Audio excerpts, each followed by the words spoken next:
Well, I now know why I have been associated with One Young Ward for so long, just listening to the speeches on the platform today, and yet we have another 3 to go. The person I'm going to introduce you to was born and brought up in Saudi Arabia, but she went to school in Bangladesh. She's a Bangladeshi woman, a Muslim, and she's had her tough times, partly because she had such strict rules as a Muslim, what she could read, what she couldn't read, what she should do, what she shouldn't do. And she went into severe depression and into anxiety. She did what she should have done, which she took medical advice and got people talking to her, and she came out of that. And she came out of it to do what I think are one of the 2 great joys of life, which are music and laughter. And she's really changing the rules of comedy online. And she's using that to help Bangladeshi women who have mental health issues, to help herself and to really see if she can make a difference in what she's doing with the world. I feel she said that with the online video she did, Huffington on for YouTube, Huffington Post picked it up, and she said that was a happy accident. And as we all know, life is really one little step, one little second can change our lives. I recently, in the last 2 weeks, had a very unhappy accident, crossing the road with my husband who's got dementia. A lorry didn't see us, drove over my leg and his whole body.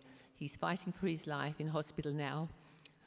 But I said to him, I'm coming here today, sweetheart, because I want to see the young girl that we sent as a delegate, Susan Whiskey from Malawi, and I want to see the young lady that I'm going to introduce from on stage. And he just gave me a little thumbs up, which meant go.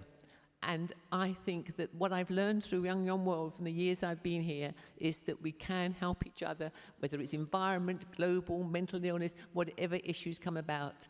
My young lady said that she was taught and learned that I am not what I have been told, I am what I have created. And my young lady has created a lot. A great welcome to, and I must give you both her names, Farhana Muna, known as Munatic.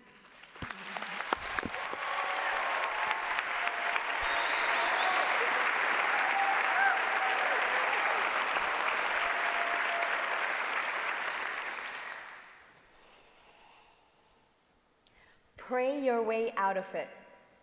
It's all in your head. You just want attention.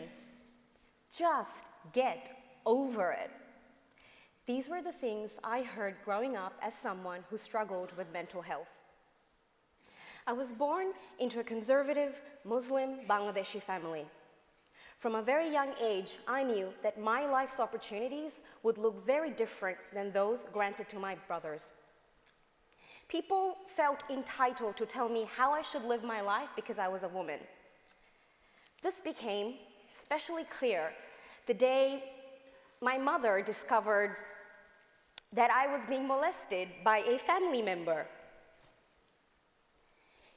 She blamed me for being molested because of my extroverted personality.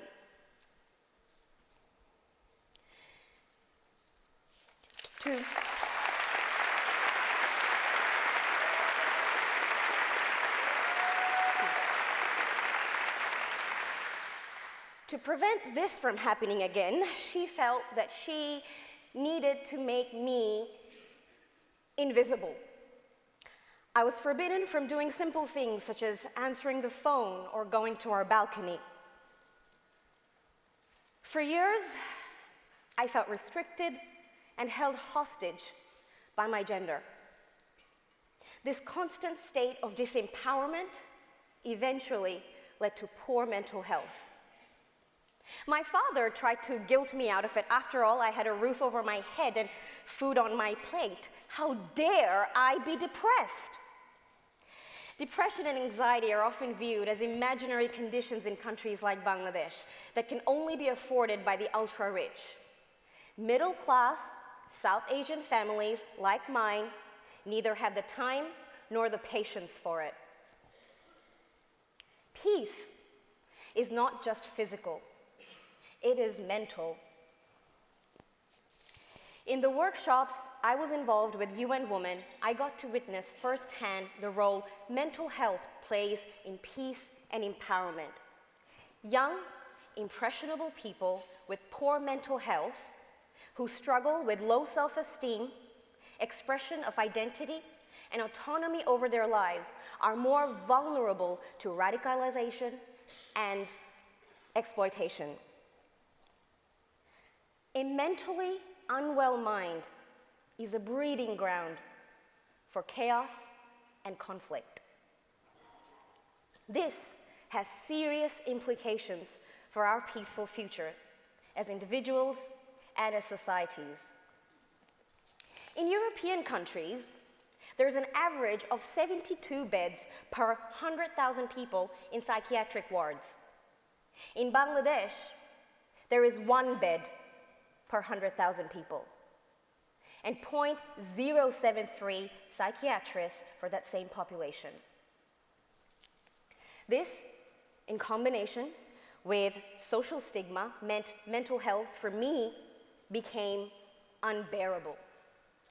I kept resisting appropriate treatment, and I thought I was weak for not being able to just get over it.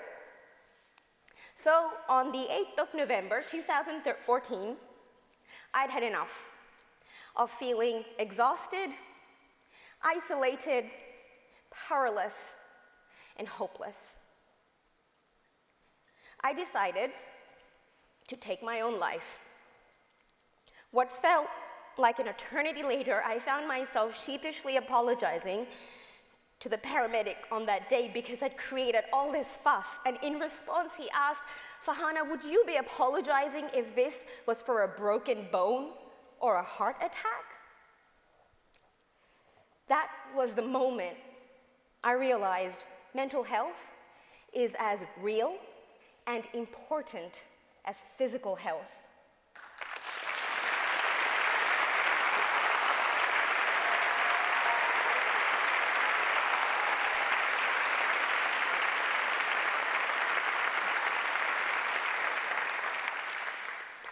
I discovered that the best way to engage people who might feel uncomfortable talking about taboo topics such as mental health was with humor.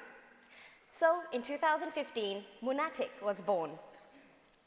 After a homemade funny video went viral, I accidentally became one of the first Bangladeshi women to use comedy as an online tool to connect with the public.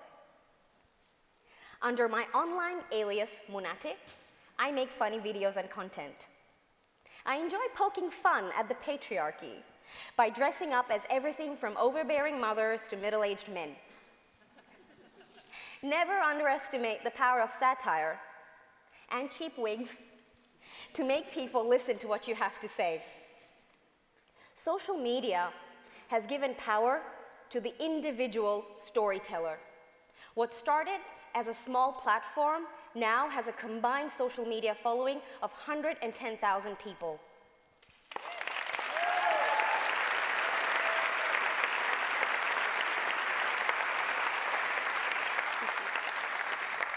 My average post impressions on Instagram alone can reach up to 200,000 people in a week. Social media has given us the incredible ability to shine light on mental health, even when other platforms fail to do so. As mental illness survivors, our collective voices of recovery, courage, and resilience need to be raised loudly and frequently so that they drown out the voices of shame and stigma.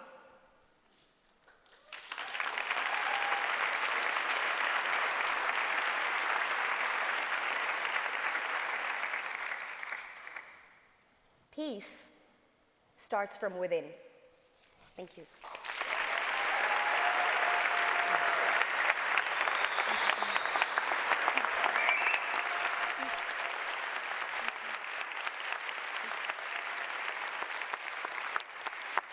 My love, excellent, excellent.